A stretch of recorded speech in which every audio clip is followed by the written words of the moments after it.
A little known fact in the Talmud is the only name by which tonight's holiday is called. It's called Atzeret. Does that ring a bell with anyone? Like Shmini Atzeret, exactly. It's called Atzeret Shel Pesach, the concluding season of the Passover festival, even though it's been exactly 7 weeks since Passover. This tonight, Shavuot, as we now know it, was the wheat harvest. And Atzeret lost its significance as a purely agricultural holiday because the Jews of Palestine had become an urban people. And so to keep the holiday alive, it became necessary to associate this holiday with a historical event. And it would be Rabbi Eliezer in the 3rd century who said in the Talmud, this is Zman Matan Toratenu, the time of the giving of the Torah. Now we all know that the Torah was given at Mount Sinai, but it's received whenever someone brings Torah into our lives, even from San Antonio, from Temple Beth Alamo. I have been looking forward to this holiday eve since our scholar, speaker, dear friend, and I wrote about how to bridge the Sunday Historical Society event at the JCC, that talk, with tonight at Temple, almost a year ago. And I know that memories fill this room. Rabbi Danziger and Rabbi Stahl, great reform leaders of our region going back so many decades. I'm looking at Rudy Scheidt and Honey, who I know knew Rabbi Stahl from Galveston days. Kobe Copald, who signed Rabbi Stahl's ordination diploma and spoke at his ordination. My college graduate, recent graduate Kara, called me after the family service I just came from and said, I'm with Zoe Alterman now, a San Antonio Teach for America Memphis transplant. And she wanted me to call because she heard that her rabbi, Rabbi Stahl, was in Memphis tonight. This just happened 2 minutes ago. Samuel Stahl is Rabbi Emeritus of Temple Bethel in San Antonio. Rabbi Emeritus since 2002. He served 26 years as its senior rabbi. He was also a chaplain in the United States Army. I mentioned the rabbi of Congregation B'nai Israel of Galveston. Since around 2003, he has been the theologian in residence at Chautauqua Institution in New York State and has been a member of the Department of Religion there every subsequent summer. Now, for those of you who've been there, and I know our gracious hosts, Sumner Levine, Harry Samuels, and others, know about this mecca of cultural and educational life for the entire country. And the work he has done nationally to bring people together across, particularly Jews, Christians, and Muslims, has been so important.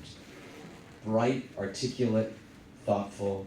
For 6 years, he was the editor of the Journal of Reform Judaism, now the CCAR Journal, the official quarterly publication of the Central Conference of American Rabbis. His books, Making the Timeless Timely, and Boundaries, Not Barriers. I want to close this introduction in the spirit of prophetic Judaism. There's some space up here as well. Thank you, Alex, for bringing those in.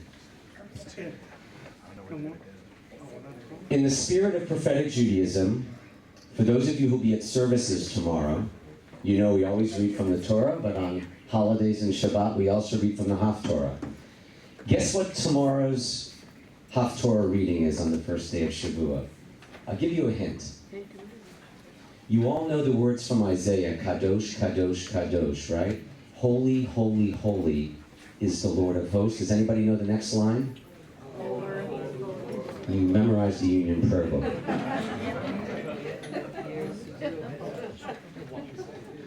Whose presence fills all the earth. Tomorrow's prophetic reading is the response to that from the book of Ezekiel chapter 3. It says, Baruch kavod Adonai nimkomo, praise be the presence of the eternal from its place. In other words, we said, holy, holy is God who fills up the entire earth, Isaiah says. And Ezekiel responds, praised be the presence of the eternal, of God, from this place, from wherever we inhabit the earth. I'm so grateful, and I know that Rabbi Danziger, Rabbi Bowman, every clergy person, and all who know Sam Stahl, we are blessed, not just to have him here tonight, but that our lives, our Jewish lives, have been touched by the grace, intellect, and caring Jewish leadership of someone who's really not a guest. He's really a brother, a colleague, and a friend. Speaking personally, I've known Rabbi Stahl since before I moved to Memphis because I'm a rabbi's kid, and I used to go to rabbi's conventions before I even knew I'd end up in Memphis. And I knew him, and I love his daughters Elisa and Heather, who together with their wonderful husbands have made Sam and Lynn the grandparents at last count of 6, including Kira. Finally, and we're almost all in the room, and that's my job, is to keep talking until we're all in the room. So I'll say 3 more sentences. To be a great rabbi, I don't care what stream of Judaism you affiliate with or disaffiliate from. To be a great rabbi, you have to love 2 things. You have to love Jews, and you have to love Judaism. Some rabbis are really great with people, but they're not serious about Jewish learning, Jewish texts. Some rabbis are gifted teachers and preachers and learned, but they're not the best with people. Rabbi Stahl, like Rabbi Danziger, is extraordinary with both. Without further ado, we're all in the room. Sam Stahl, our rabbi.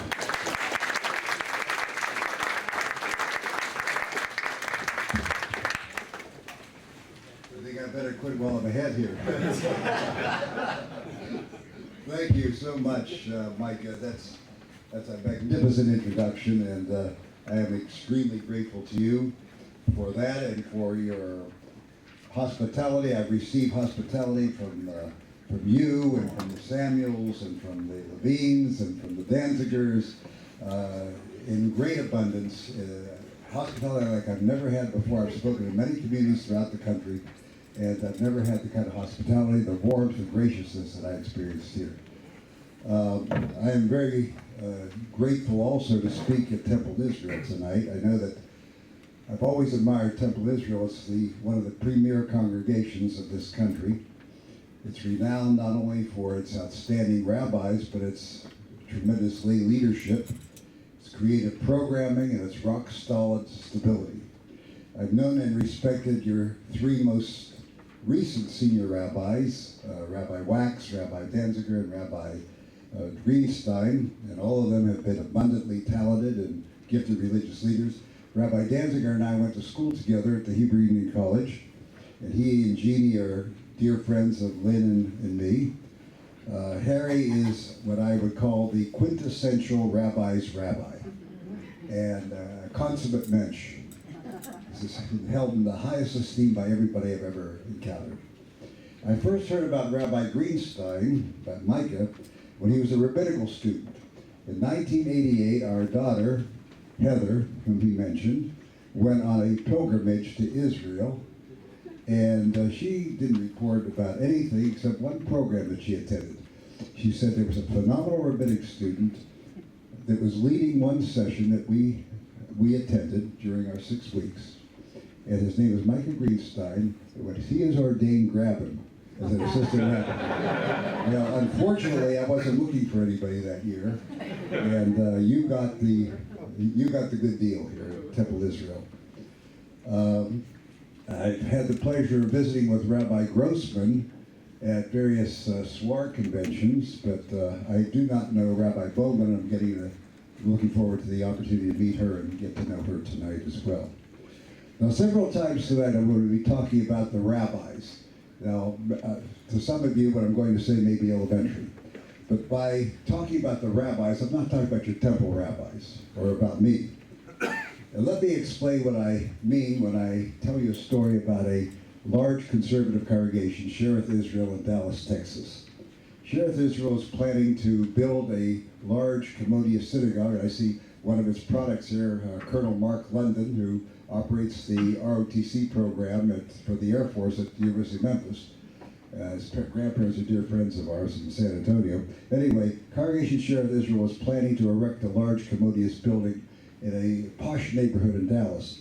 And a group of non-Jewish neighbors, upon hearing their plans, took up a petition drive to present to the housing authority to prevent that synagogue from erecting its structure in their neighborhood. And what was their problem? They feared the noxious odors that would be coming out of the synagogue because the people there would be sacrificing animals. Now, as we know, Jews have not sacrificed animals for 2,000 years since the destruction of the temple in the year 70 by the Romans.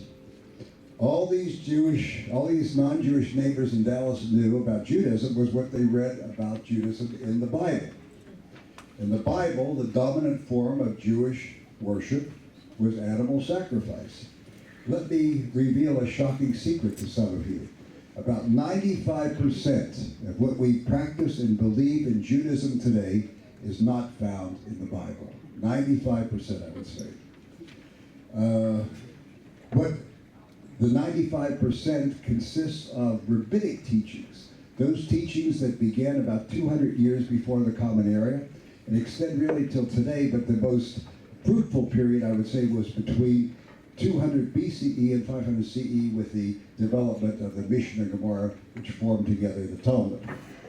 For example, in the Bible, we do not find the term bar mitzvah.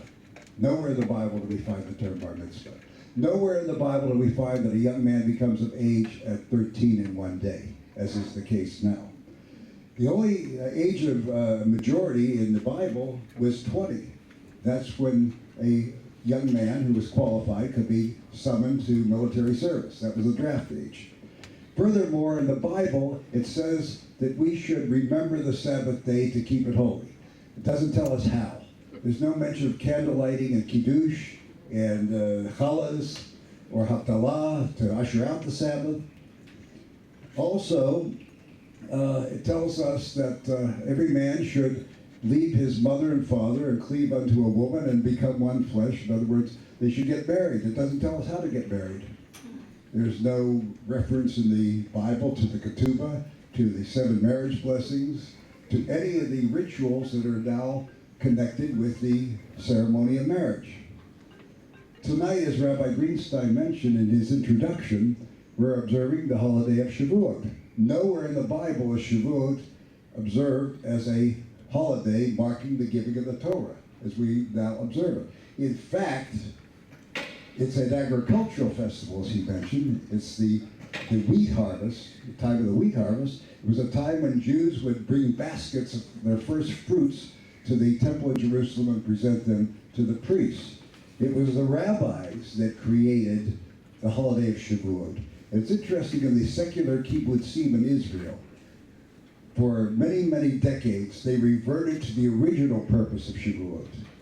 They didn't believe in the laws of the Torah, so what they did, they revived Shavuot as an agricultural festival because they were farmers. They lived by the land. Now tonight, I'm going to be speaking about the topic, do we Jews still consider ourselves the chosen people? Because it's an appropriate topic when we're talking about the giving of the Torah, the significance of this holiday. We were given the Torah and we are obligated to receive it in the way that we wish. How would you feel if somebody asked you for a date and then added that everybody else had turned him down or her down, and that you were 35th to be asked? Well, this happened to me once. I was a rabbi in Galveston, as Rabbi Greenstein mentioned, in the early 70s. I received a frantic call from the coordinator of the Shrimp Boat Festival in the community of Kemah, which is about 25 miles from Galveston. And she told me that they were planning a tri-faith clerical shrimp boat blessing on the following Saturday afternoon, and she wanted me to be the rabbi at this event. And then she told me that I was the 35th rabbi to be called. Well, I know that she was very desperate to have a Jewish religious presence there. However, I explained that blessing strip boats on a Saturday afternoon, which is our Sabbath, would not be an appropriate rabbinical activity. And I also wasn't flattered that I was number 35 on her list. Well, the rabbis relate a similar legend, that we were number 70 on the list to receive the Torah. Other possible candidates found something objectionable in the Torah. One group said that we live by stealing, by robbing, by plundering, and therefore we could not live by the commandment, thou shalt not steal. Another claimed that sexual licentiousness is part of their lifestyle, and therefore they could not accept the seventh commandment, forbidding adultery. But I believe that there was a deeper reason why the rabbis in this midrash put us last on the list, because throughout our history, we Jews have been uneasy, ambivalent, and self-conscious about being a chosen people. We really don't want that designation. We sometimes would have preferred that God had not assigned us this status, because being chosen makes us anxious. Some biblical personalities even downplayed that idea. The biblical prophet Amos, 2,500 years ago, tried to minimize the differences between Jews and non-Jews and tell us by his utterance that God doesn't play favorites. Speaking in God's name, Amos said, "Are you Jews, are you Israelites not the same as the Cushites?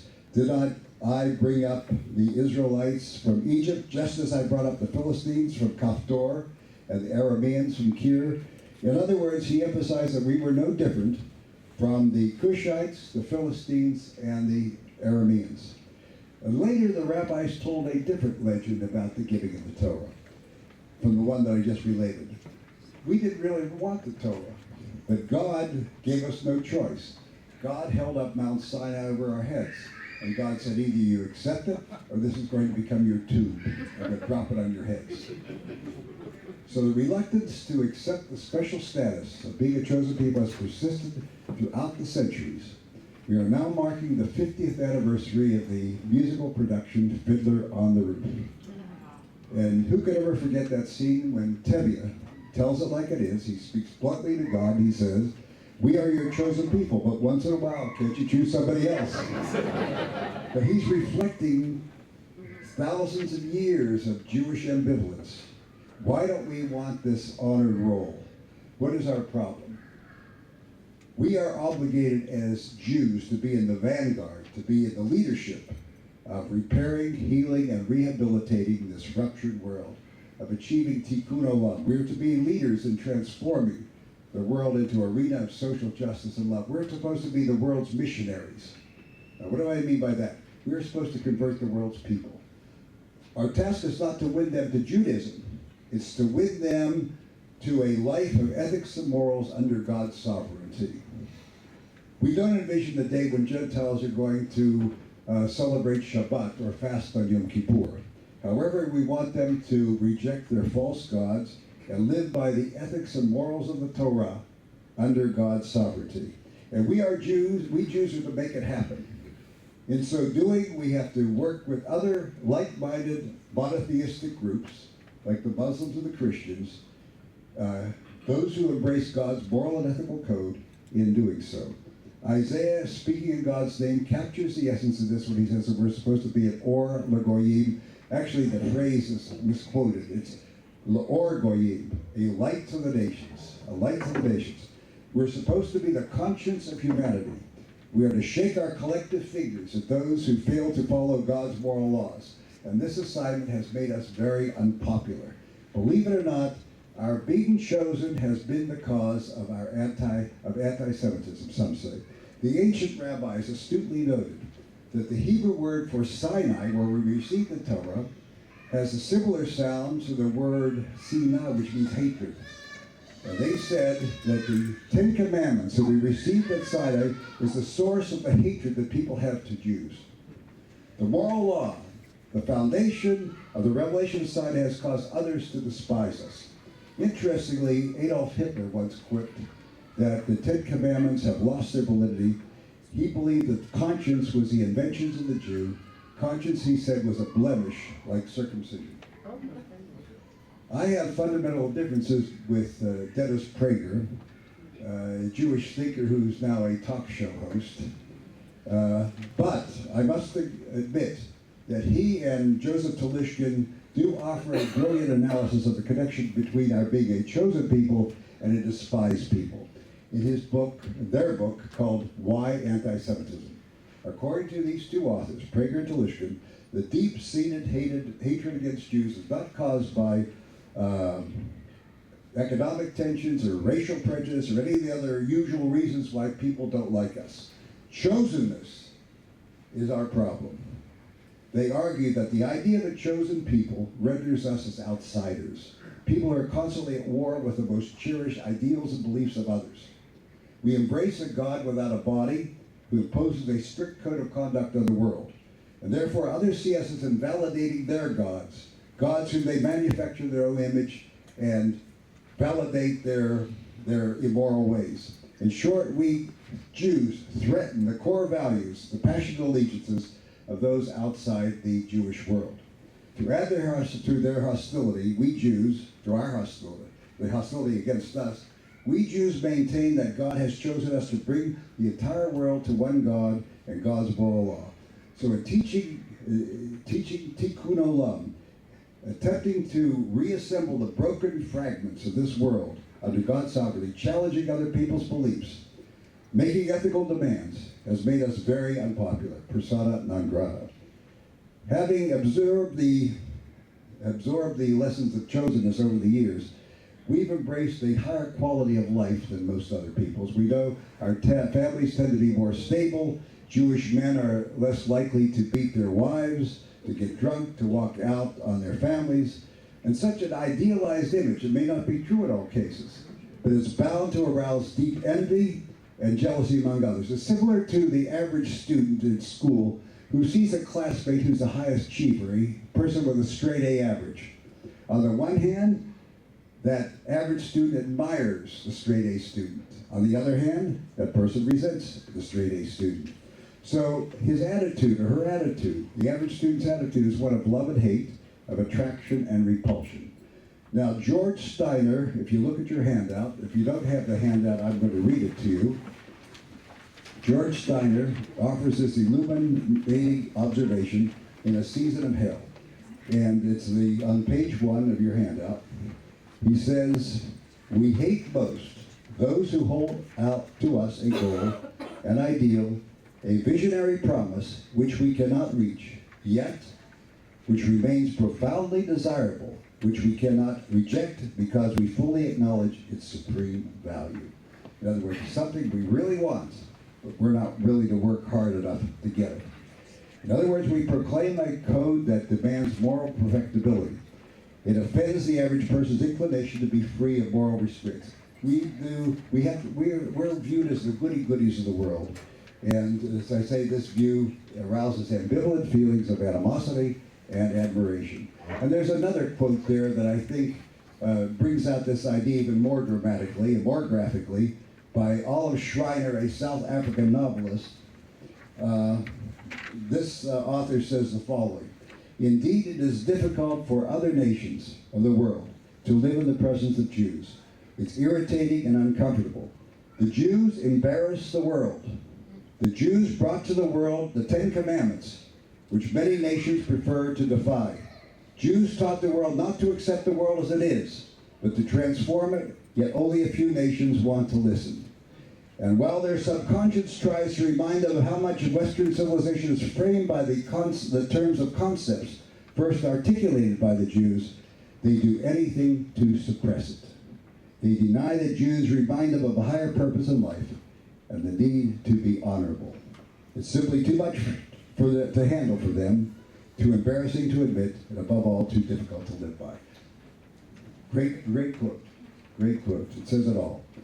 To the vast majority of Jews, our status as a chosen people does not imply that we consider ourselves better than other people or that we're God's favorites, Rather, we believe that we were chosen to carry out certain responsibilities and obligations, but not to underscore our superiority.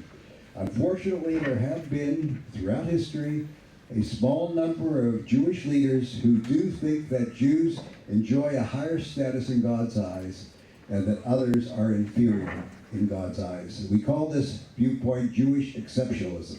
In short, this means that Jews have noble attitudes and attributes that are missing in other people. One was Judah Halevi, the noted medieval Jewish philosopher. He believed that Jews possess certain unique religious gifts, certain congenital advantages that other people lack. And because of these special qualities, Halevi maintained that only Jews and not others were entitled to God's protection and God's providence. Similarly, the Hasidic rabbi Shneor Zalman of Liadi in the 18th century argued that there's a godly spark deep in the psyche of Jews which is missing in Gentiles. Missing in Gentiles. And Dr. Kaufman Kohler, of all people, a vigorous exponent of classical Reform Judaism, shared the views of Judah Halevi and Shneor Zalman, who were both Orthodox Jews. Kohler, by the way, was the president of the Hebrew Union College from 1903 to 1926. He was the president of the Hebrew Union College where all your rabbis of Temple Israel were ordained. And he wrote in 1918 that the chosen people idea rests on the conviction that the Jews have a certain superiority over others. He claimed that Jews are specially qualified to be messengers and champions of religious truth. Other peoples like the Greeks and the Romans, they were gifted, but not in the area of morality. They were gifted in art, they were gifted in science, and governmental administration. However, they could never reach the level of Jews, in Kohler's opinion, in their talent to influence the human family in a moral and an ethical way. They simply lacked the capacity to do so.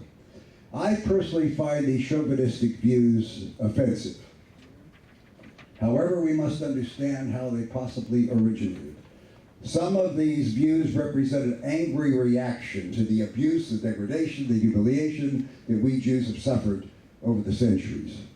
And they believe that Jews are superior. They needed to believe that because it buttressed our low self-esteem as a people. They said that how could others have the same qualities we do if they treated us with such savagery, such barbarism, such cruelty over the centuries. I want to emphasize that these Jewish elitism notions, these ideas that we are better than others, they are highly representative of the views of the vast majority of Jewish leaders over the centuries. For me, these bigoted ideas, even though they're extremely rare, are a source of intense shame and embarrassment. Let me again emphasize that the vast majority of Jews and their authorities teach that chosenness means that we have additional duties, not nobler qualities than others. In contrast to other peoples, we are the same. Being chosen doesn't mean that we're better. However, one towering Jewish leader, Dr. Mordecai Kaplan, about whom I spoke on Sunday, did fear that people would conclude that being a chosen people meant that Jews did think themselves as better than others. And therefore he insisted that we strenuously reject the concept of being a chosen people. Kaplan was a personality that was very, very controversial. He was on the faculty of the Jewish Theological Seminary, the seminary that trains conservative rabbis, cantors, and educators. At that time it was just a rabbinical seminary. And he was the founder of what became the Reconstructionist movement. He was also one of the earliest champions of gender equality in Judaism. He became the father of the first bat mitzvah in Jewish history. He had 4 daughters and no sons, and he believed that they were entitled to the same rights and privileges of any Jewish male. So when his oldest daughter, whose name was Judith, she became Judith Kaplan Eisenstein, a famous musicologist, in 1922, when she reached the age of religious majority, he created for her the first bat mitzvah in world history. So the bat mitzvah ceremony is less than 100 years old when you think of it that way, and Kaplan was the father of that rite. Kaplan's personal religious practices were like those of most Orthodox Jews. his personal practice. And he was theologically radical. He believed in a humanistic kind of a God belief. And some say that he used to begin his prayers, "To whom it may concern." And he was very famous for his one-liners. Unlike his colleagues at the Jewish Theological Seminary, he believed that Jewish law was advisory, but not mandatory or binding, very much like Reform. He had a famous quotation that the past has a vote, but not a veto. Great lie, that past has a vote, but not a veto. And I mentioned this the other day. For those of you who were here, I'll mention it again, that he talked about the phenomenon of conservative Jews joining Reformed temples so cavalierly, without much thought. He said they joined Reformed temples at the drop of a hat. So he had two notions, he had two objections to the idea of a chosen people. He argued that in the modern world, to believe that we are a chosen people is self-righteous, it's arrogant, it's triumphalism. Haughty attitude is not worthy of who we are, he says. In Kaplan's judgment, everybody was equal. Furthermore, he was apprehensive that anti-Semites might take the idea of a chosen people literally and accuse Jews of regarding themselves as members of a super race. Now, he had some basis for his fear. Don't forget, he was developing his ideas during the 1920s and 30s when anti-Semitism was rife in this country. And some anti-Semites did distort the notion of a chosen people, like Henry Ford, the auto magnate, who distributed in the 1920s the Protocols of the Elders of Zion. The Arab enemies of Israel have distributed this tract, this screed. The authors of that screed, that tract, argue that Jews think that they're a chosen race and they're plotting to take over the world someday. The Sidurim of the Jewish people, by the way, are great sources to determine the ideologies of groups who produce them. How is the idea of the chosen people handled in our various prayer books? Let's see how the notion is handled in the Reform and Reconstructionist prayer books. The Orthodox prayer book and the Conservative prayer book, which are almost identical except for the few changes in the Conservative, they pretty much retain the entire notion of a chosen people, that we are chosen, there are no equivocations about it. However, in the Reconstructionist prayer book, which Kaplan edited in the early 1940s, he removed all references to Jews being a chosen people. And I want to show you how that works. And if you look at the bottom of page 1 and see his Torah blessing. Now, the traditional Torah blessing, I'll read it in English. It's not here, but I'm going to read it to you. It's, "Blessed are you, O Lord our God, ruler of the universe, who has chosen us from all peoples and given us his Torah. Blessed are you, O Lord, giver of the Torah." Now look what Kaplan does. He changes the words, "who has chosen us from all peoples," and he says, "Asher kerbanu lavodato," who has brought us nigh to your service, to your service.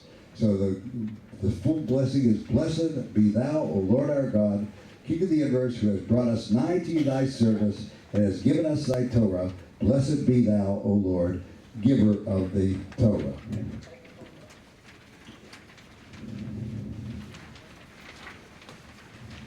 Because of this alteration and several others, a group of ultra-Orthodox rabbis publicly burned Kaplan's Reconstructionist prayer book at a large gathering in the McAlpin Hotel in New York in 1945. Now, how tragically ironic it is that this public burning of Kaplan's prayer book in 1945 took place at that time, because that was the year the Holocaust ended. How can we ever forget that one of the most gruesome aspects of the Holocaust was the burning of Jewish books? And here a group of rabbis did the same thing.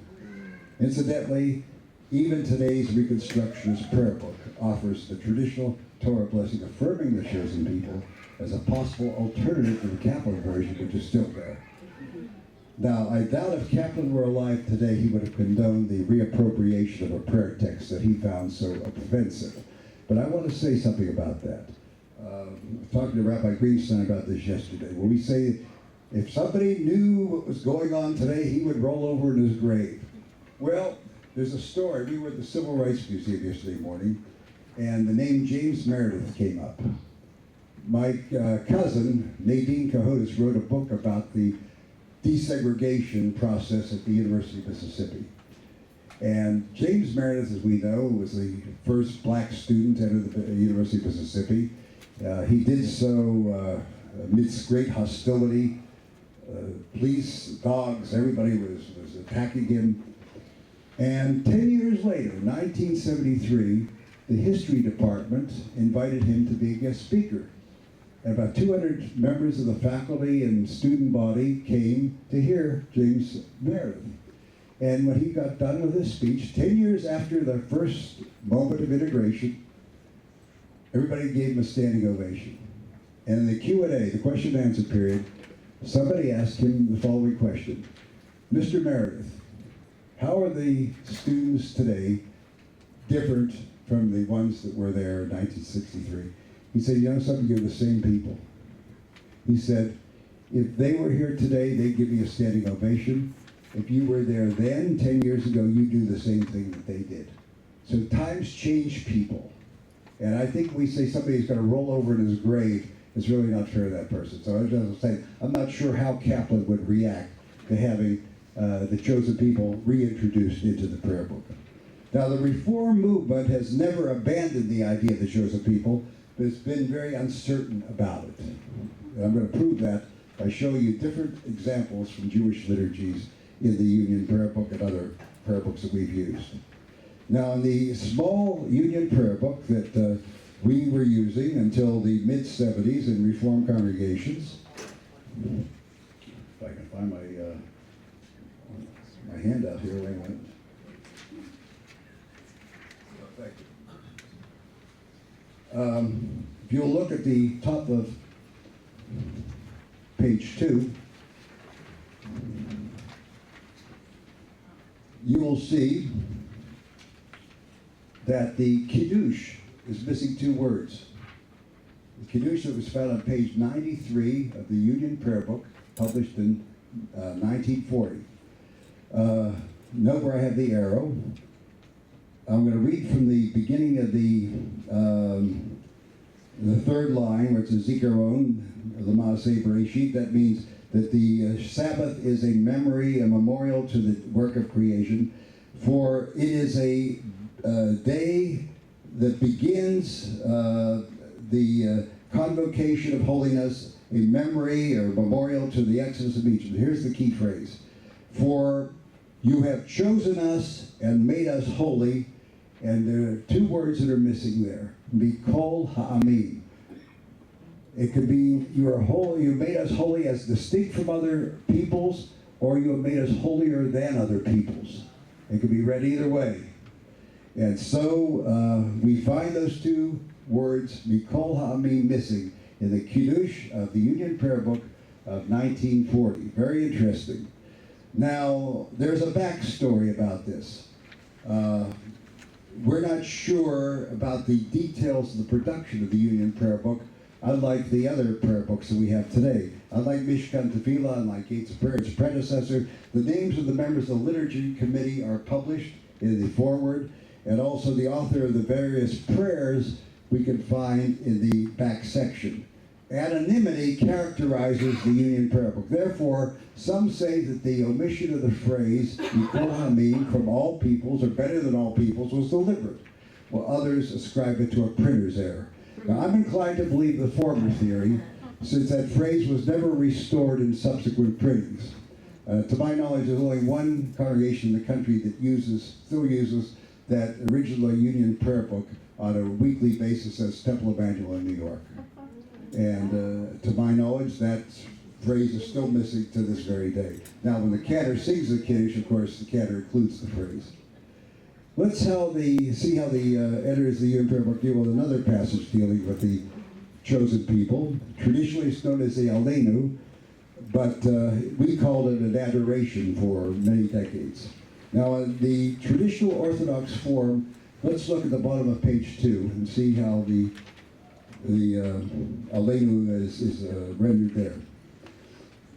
It starts out by saying, there are 4 parts to it. Line 1, it is our duty to praise the master of all, to ascribe greatness to the author of creation. In other words, this affirms the idea of God who made the world, the creator of the world.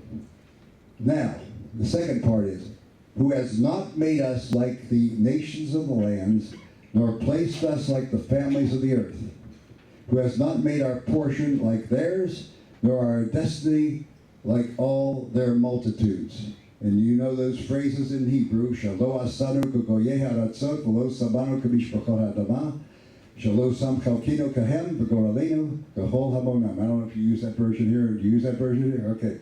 Now, the next 2 lines reflect even a more blatant expression of chosenness. It says, for they worship vanity and emptiness and pray to a God who cannot save.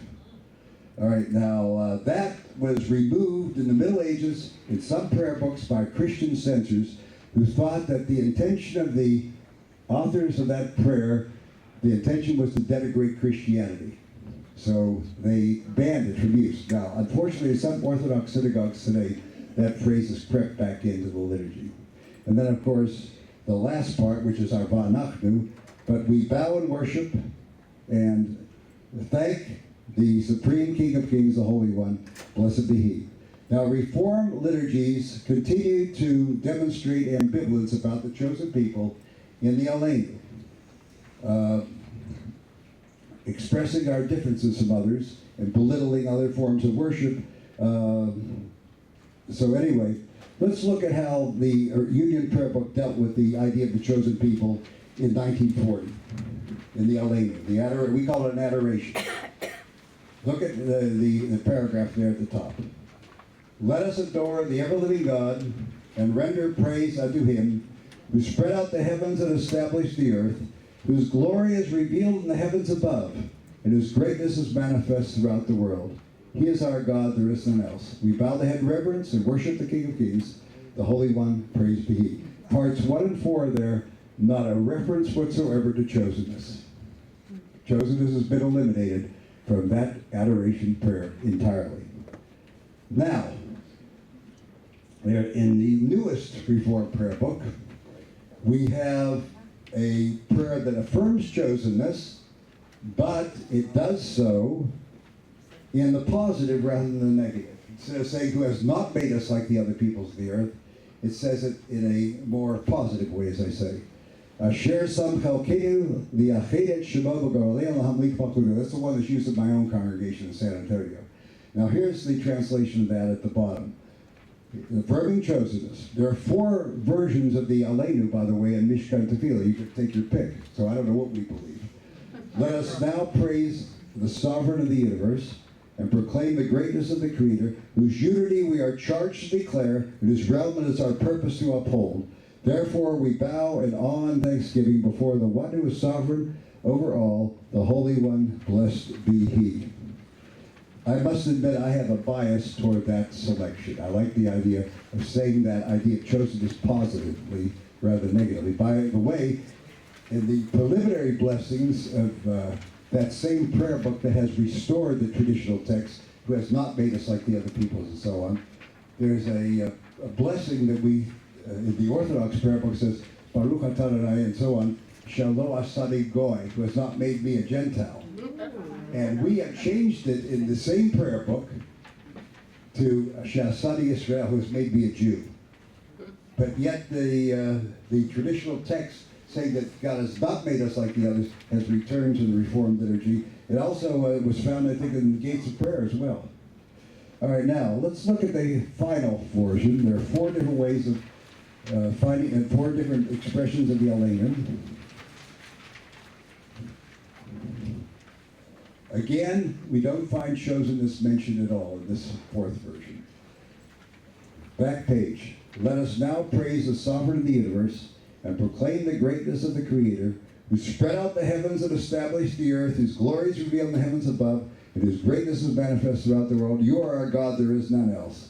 Therefore we bow. It's just like the adoration of the Old Union Prayer Book. No mention whatsoever of chosenness. So what do we really stand for? Do we have anything, the question is, do we have to believe everything we pray? And I'm going to talk about that. Some argue, and they justify these different texts by saying, the words of the prayer book link us to our past, and the real meaning of the words is not that important. Someone once asked the editor of Mishkan Tefillah, our most current Reformed prayer book, why references to the resurrection of the dead are now part of the newest expression of the Gemurot, the second paragraph of the Amidah. After all, we Jews have never believed in the revival of the dead, we Reformed Jews. And the editor answered as follows: for a number of people in our movement, reclaiming traditional language feels very meaningful, and when that language resonates positively, people want it. So that's the reason. In today's world, there's a tendency for Reform rabbinical leaders to retain as many traditional prayer texts as possible in order to maintain continuity with the past. It seems that over the last several decades, Reformed rabbis have been more and more hesitant to tamper with the historic liturgy.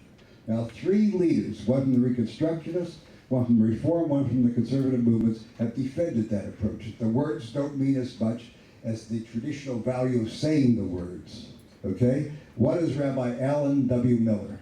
He says it very wisely, I think. He says that we pray in two different ways. Some prayers we pray by affirmation, that means we believe in what we're saying, and some prayers we say by quotation. We don't necessarily believe them, but we're repeating words that have been uttered by our ancestors for generations past. They were hallowed by centuries of faith, as we said. Then a Reform rabbi, whose name is Leon Morris, explains the phenomenon in this way. He says, I think that the prayer book is the poetry of the Jewish people. And just like we would think twice or three times about changing an excerpt from William Shakespeare in a play because we're offended by it, I think that the prayer book may warrant at least the same consideration. And a couple years ago, I heard a presentation by Dr. Arnold Eisen at Chautauqua. He is the chancellor of the Jewish Theological Seminary. I mentioned that institution earlier. That's the institution that trains conservative clergy and educators. And after his remark, somebody asked Dr. Eisen, why do conservative Jews use so much Hebrew in their services? Hardly any English in a conservative service. I'll never forget his answer. He says when he prays in English, he starts to argue with the text. When he prays in Hebrew, he has a sense of familiarity with the words, and he senses a connection with Jewish tradition. Of course, he assumes that the worshiper doesn't understand Hebrew. The worshiper is Hebraically illiterate. Now, according to these three authorities, reintroducing once rejected prayer texts about chosenness and about other hallowed ideals should not bother us too much. But there are some in the Reform movement who might object to this approach. They argue this way, that Reform has been always committed to a rational approach to religion. We should not pray what we don't believe. After all, Reform Judaism has always prided itself on its honesty and its integrity. Therefore, they say we should expect a prayer book to reflect a sound and a consistent ideology and not surrender to popular sentimentality. But I will tell you that that's a very unpopular view today. Older Reformed Judaism stressed rationalism. I spoke about this the other day, almost to the exclusion of the emotions. And today, the mood is drastically different. Present-day Reform emphasizes feelings and sentimentality almost to the exclusion of reason. Personally, I identify with both camps. I'm torn between the two. I believe that our challenge is to find a way to strike a balance between that which meets the needs of our head and that which satisfies the longings of our hearts. We have to find that balance. Departing now from the issue of how chosenness is presented in our Reformed liturgies, let me sum up our thoughts on chosenness. We Jews have been designated as a chosen people, not because of our nobility, not because of our superiority, but because of our moral and ethical responsibilities. We've never been comfortable with that designation and have often been defensive about explaining it to other people. The original Reconstructionist prayer book deleted all references to the idea, while Reformed prayer books have been inconsistent about including them.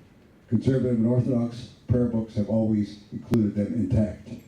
Yet whether we like it or not, God has singled us out as a Jewish people to bring God's moral and ethical message to the other peoples of this imperfect world, and in so doing we hope to heal the world of its ills under God's sovereignty, though our role as a chosen people has sometimes aroused hostility and resentment in others.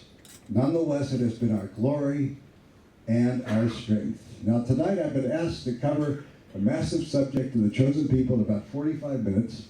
And with that in mind, on this eve of Shavuot, this great holiday of Shavuot, let me conclude with the words of a non-Jewish religious leader, St. Augustine. In writing his magnum opus, The City of God, he also dealt with a mammoth topic. And this is the way he concluded his book.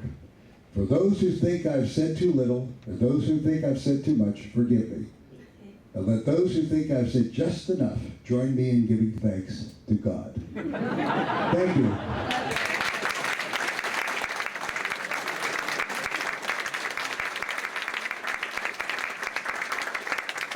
We have a lot of time for questions, if that's all right, Rabbi.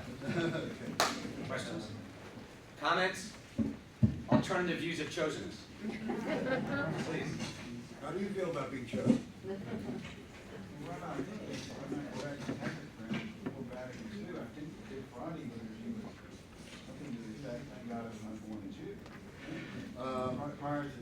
Yeah, the Good Friday liturgy, which by the way has been brought back in the Latin version in certain rites, it talks about the Jews as a perfidious people, the perfidious Jews.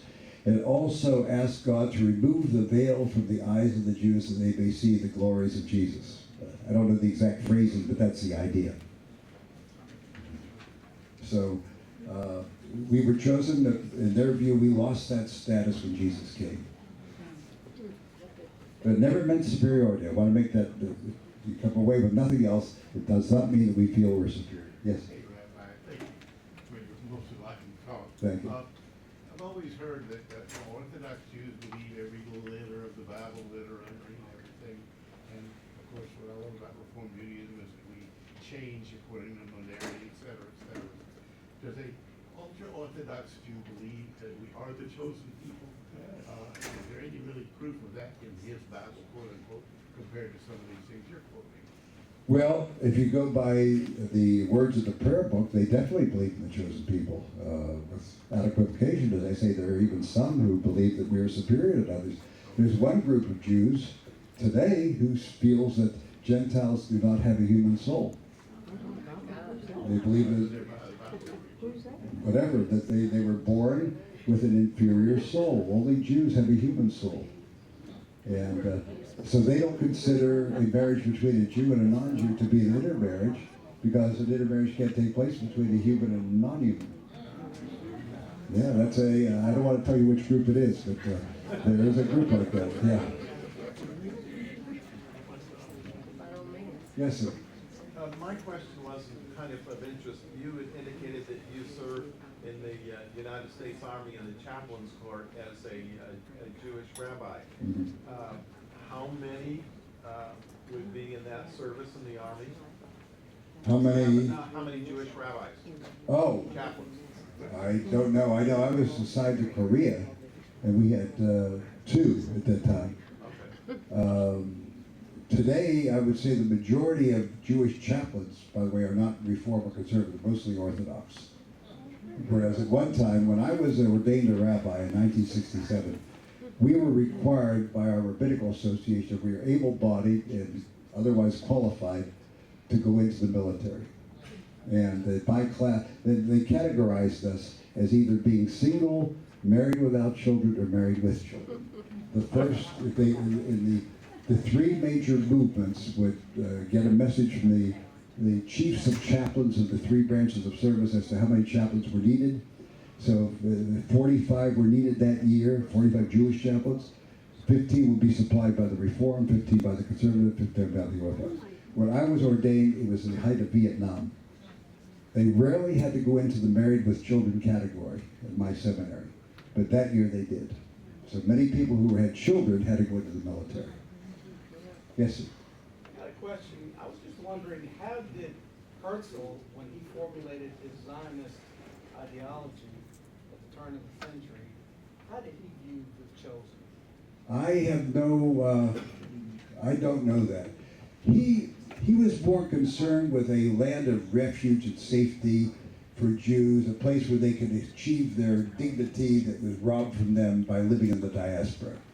I don't think he thought of Jews as being particularly different from other people, but they were a race, a people that were besieged, that were under attack all the time.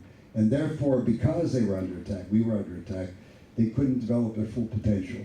And only in a state of their own could they become full human beings in the finest sense of the word.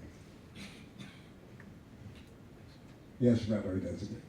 That was a great presentation, and you covered both chosenness and the Aleinu and its elements and so forth. Walter Kaufman once wrote that when new prayer books are being written, there's a danger in trying to leave out everything we don't believe in, because that would imply that what we leave in, we do believe in. You know, I'm glad you mentioned that. You know what? One prayer that was always controversial was a Kol Nidre. The Kol Nidre. In fact, Kaplan, in his original High Holy Day prayer book, eliminated it. He set the music of Kol Nidre to Psalm 130. But there was such a popular demand to restore Kol Nidre that he did it very quickly.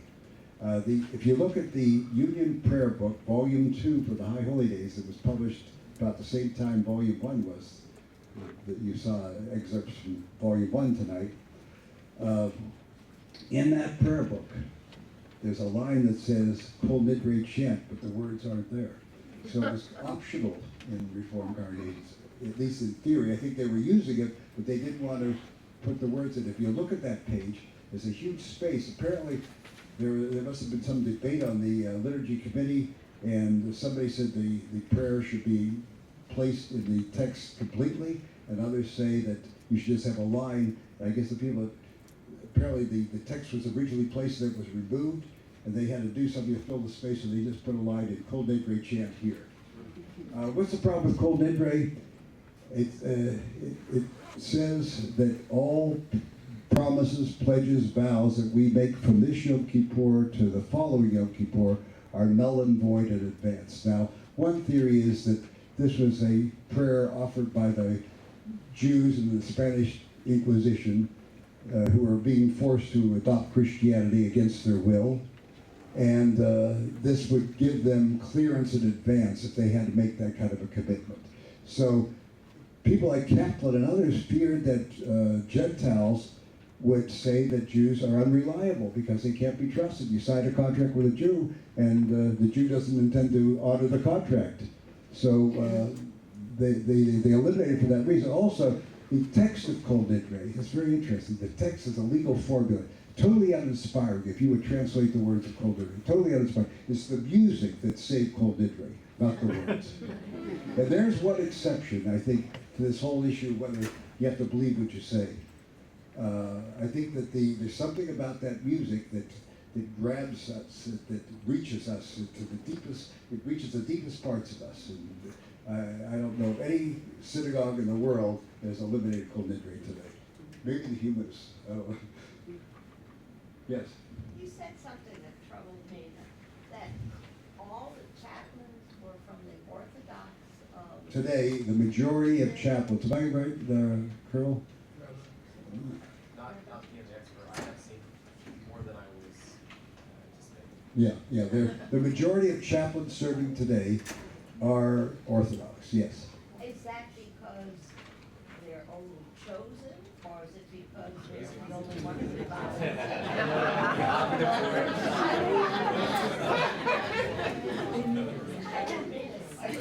Well, it's being a military chaplain is a much more secure way of life than it is to be an Orthodox rabbi in certain settings. I say in certain settings. Because, don't forget, if you're a Reform rabbi or a Conservative rabbi, you have a whole organizational apparatus to protect you. And many of the Orthodox communities, that doesn't exist. You're on your own. So the military gives a structure to a person. Well, I don't mean that in any way to say anything derogatory about Orthodoxy. I mean, no. the only other question that came to my mind, which I'm glad that I was thinking, like a Reform Jew can eat in a kosher restaurant, and it's okay, but an Orthodox Jew can't eat in another one, and I'm wondering, is there anything that Orthodox rabbis have a great deal of difficulty serving the non-Orthodox population that makes up the bulk of the military. Right? You know, I mean, the majority of the Jewish military personnel are not Orthodox today, and so they have to conduct the service with big C's. And what they generally do is they pray on their own at home, and then they lead a service for the community, which is, you know, not really to them a service. You know. But they've done their davening by themselves. That's how they satisfy their own requirements. Yes? If I might, I'd like to elaborate on the chaplains. The Chaplain Corps is sponsored by JWB, Right. which is a division of the Jewish Community Center Association. Right, right. And we are allowed by Congress, we are assigned by Congress to provide Jewish chaplains. Right.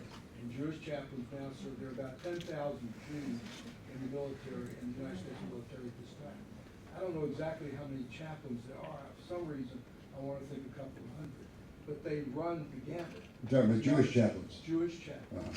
Uh-huh. They run the gamut. There are Reform rabbis. There are. And there are women rabbis. There are, yeah. There are Orthodox.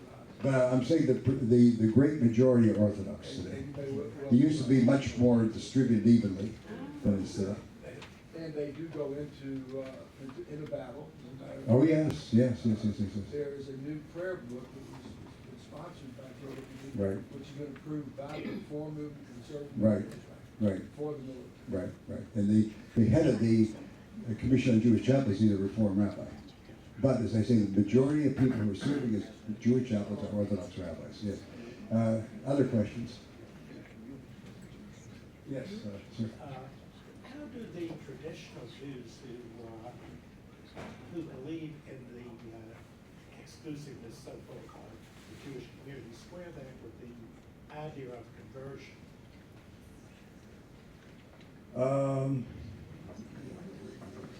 They generally do not, many of the Orthodox rabbis don't encourage conversion, especially if it's for the sake of marriage. If they have to make very sure in their own minds that the person's doing it for reasons other than to have a single religion in the family or whatever. So they're kind of ambivalent about it. The great majority, not like the Reform and the Conservative. We believe it's important to bring people in and we go out and welcome them and so on. That's why there's this provision in the Talmud, which has been repeated in the Shulchan Aruch. A rabbi has to discourage a person 3 times. And say, you know, when you were a Gentile, you could eat pork and you could drive on Shabbat and so on, or you could violate the Shabbat. Once you become Jewish, you can't do these things. Do you know how persecuted and abused the people we've been? Do you want to become part of that? So rabbis are supposed to do everything they can to dissuade people from adopting Judaism. And that's, the Orthodox follow that. I don't know how many still do, but I think, my sense is the great majority still do.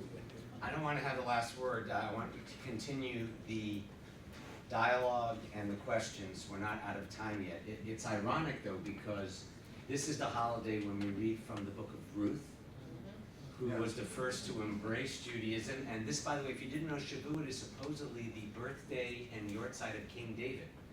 And Ruth, the Moabite, embraces Judaism and becomes the ancestor of the Messiah. So it's fortuitous that you raised that question on this night. And we're gonna have, I want you to know you're all invited to a wedding. Following this, this is the night for Jewish all-nighters. I was with Rabbi Shai earlier, and we were talking about his 3 a.m. talk. The idea of Mount Sinai hanging over the head, and so a lot of Jews are staying up all night studying. Why take chances? This is also the beginning of Jews becoming. This is also the beginning of Jews becoming lactose intolerant. It is a dairy holiday because Torah is as sweet as milk and honey, but there is a disproportionate number of Jews who are lactose intolerant. It could have to do with Shavuot. Confirmation did not save Shavuot. Shavuot didn't save confirmation. We had an amazing confirmation class this year of 35, and tonight's Shavuot, and that's Rabbi Bowman over there, Rabbi. Oh, that's Rabbi Bowman. She is a brilliant liturgist, and and I'm not just setting her up, because the Torah, according to the rabbis, not the Bible, but the rabbis, is the ketubah. Right. We are having a wedding service with liturgy that will appeal both to your head and your heart. And I'd love Rabbi Bowman to share what she's prepared, and then we'll go back to Rabbi Stahl and questions as people leave, as part of the elements of tonight's liturgy.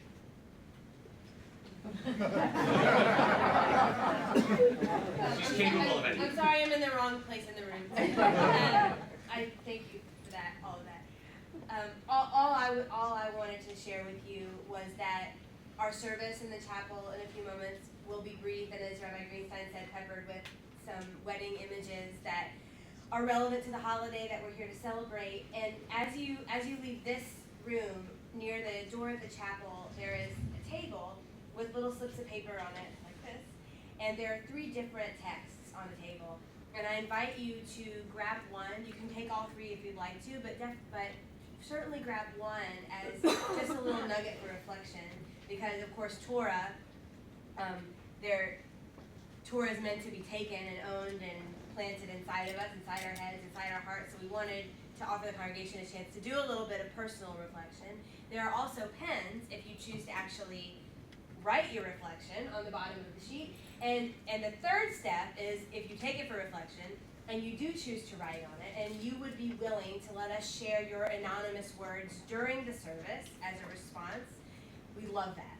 And we won't say your name, you don't have to put your name on it, but we'd be delighted to share some words from the congregation throughout the service. So all of those are on the table outside the chapel as you make your way from here to there. Many of you have not worshipped with us before. It's so good to see friends from throughout the community. Please, if you'd like to stay, it'll be over before 9-ish, about 9, and then we'll have dairy after, and then if you're continuing on with more study elsewhere.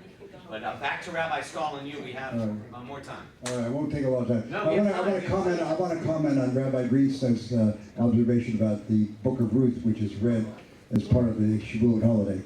She's the first important convert in the Bible. However, there's no reference to her conversion ceremony. She just makes a declaration to her mother-in-law, your people will be my people, your God, my God. That's it. No mikveh, no course of study, nothing. So that's all post-biblical, all part of the teachings of the rabbis, the way people convert today. And when I talked to you, what I said earlier about rabbis are to discourage people who want to embrace Judaism, that's also rabbinic. That's not in the Bible. Not in the Bible. In fact, the Bible would encourage us. There was a time that we were vigorous missionaries. We were. But when Christianity became the official religion of the Roman Empire under Constantine in 330-something, conversion to Judaism became illegal. And under penalty of death did a rabbi try to convert anybody at that time. But we were vigorous missionary peoples at one time. Now there's been Rabbi Alexander Schindler, who was the president of the Union of American Hebrew Congregations, unveiled the outreach program in 1978. And one of the planks of the program, one of them was, of course, to welcome the intermarried and to try to win them to a more positive Jewish experience and so on. One of the planks of that platform that he unveiled that night was to have a very low-key missionary effort. Not because we believe that Gentiles need Judaism to be saved, but this would be a nice way to replenish the ranks that were disappearing from our Jewish community today. You know, we're a shrinking people numerically, so this would be a way of building up our numerical resources by trying to, and he had the idea that we would start something like a Christian Science reading group where people come in and learn about Judaism in a quiet way, but not to go out and, try to forcibly convert people or even to advertise or anything like that. Yes? Living in the Bible Belt, all you have to do is drive to work and listen to commercials for churches or see billboards, and I've always liked the fact of Judaism that we're not out there on Poplar Avenue here in Memphis saying, come to Temple Israel. I'll tell you where we err, I think. I think that there are many Gentile spouses of Jews who would convert if somebody would say to them, have you ever considered it? And we're hesitant to do that. So sometimes I think we err too much on the other side. Some of them say to us, geez, I didn't know I could, or I didn't think I would be wanted, or something like that. So sometimes it's up to us to issue the invitation without being in any way heavy-handed about it. Any other comment? Yes, sir. Rabbi, if I understood you correctly, you said moral and Did I say what? Reform Judaism is linked to moral and ethical superiority. Did I say That we believe in moral and ethical responsibility, not superiority. Responsibility, not superiority. That's the key idea that I try to transmit tonight. That chosenness means responsibility, not superiority. It means that we have more duties, more obligations to bring the world to a higher level of moral excellence. I'm not trying to cut Rabbi Stahl off. Please, another question. Someone. In the back. Did we miss any hands? This will not be the last time. We want you back here.